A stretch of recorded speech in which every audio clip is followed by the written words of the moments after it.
Alexandra Rosenfeld, qui souffle sa 37e bougie ce jeudi 23 novembre, et Hugo Clément sont en couple depuis 2018. Aujourd'hui installés dans le sud de la France, loin de la capitale, ils ont décidé d'adopter un mode de vie qui ne plaît pas à tout le monde. Alexandra Rosenfeld a 37 ans, ce jeudi 23 novembre 2023. On imagine que l'ex-Miss France va célébrer son anniversaire en famille.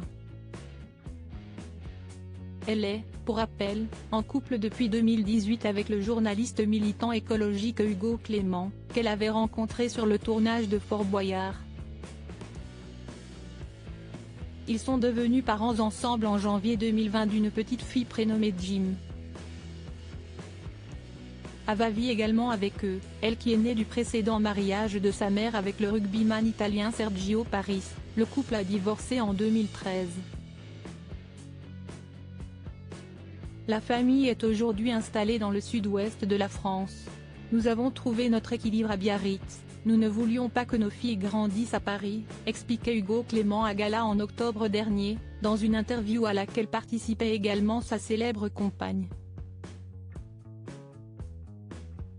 Cette dernière, qui, rappelons-le, est née à Béziers, s'était réjouie au début de leur histoire de s'apercevoir que le journaliste n'est lui aussi pas originaire de la capitale et qu'il n'avait donc pas l'envie qu'il y vive.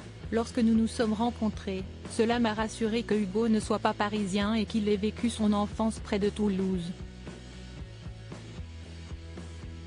Direction Biarritz donc, pour le couple et les enfants. Mais comme l'expliquent nos confrères, ce n'est pas tant ce choix de vie qui fait l'objet de nombreuses critiques, mais surtout les engagements pro-vegan d'Hugo Clément, qui est souvent pris à partie pour cela, que ce soit dans des dîners ou sur les plateaux télé. Pourtant, il assure, ce n'est jamais moi qui mets le sujet sur la table. Un couple soudé, un mode de vie contesté donc, mais avec lequel vit très bien Alexandra Rosenfeld, depuis qu'elle a rencontré Hugo Clément. Avant de rencontrer Hugo, je consommais énormément de viande. S'il m'avait imposé de ne pas en manger, cela m'aurait braqué. Il m'a convaincu par son retour d'expérience. En me parlant des études sur la santé, de ses rencontres avec des scientifiques ou des chiffres concernant l'abattage d'animaux. Elle fait preuve avec lui d'une grande résistance face aux critiques. Lorsqu'il y a des polémiques, on sait qu'on est tous les deux. Rien ne peut nous atteindre. Un regard entre nous suffit pour se comprendre et se rassurer. Un couple très soudé et complice qui continuera, coûte que coûte, à se battre pour ses convictions les plus intimes.